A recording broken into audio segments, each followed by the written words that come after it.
একবার যদি ডাকতো মা, তোমার ছেলে বয়ান শুনে তোমার মানিক তোমার দরওয়াজায় হাজির হয়েছে, ও মা তুমি দরওয়াজাটা খুলে দাও। একটা বার বলতে দেরি, মা সাথে সাথে ঘুম থেকে জেগে যায়, দরওয়াজাটা খুলে খুলে এরপরে মা তারে বুকে নিয়ে নিয়ে ঘুমাইতে যায়। ওদিনও এক বক্তার সাথে আমার মোলাকাত হয়ে গেল, কথাবার্তা বলে।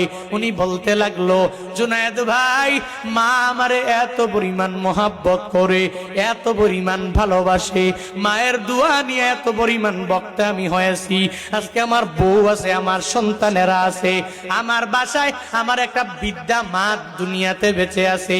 আমি মায়ের কাছ থেকে দোয়া নিয়ে নিয়ে বের হয়ে যাই, আবার আমি মার কাছে যাই, প্রথমে মোলাকাত করি। আমার বউ ঘুমায়, আমার সন্তানেরা পর্যন্ত ঘুমায়, কিন্তু আমার জনম দুঃখিনী মা, ওই মাটা ঘুমায় না। আমি বাড়ি যাওয়ার পরে প্রথমে যখন মারে ডাক দেই, আমার বউ উঠে না।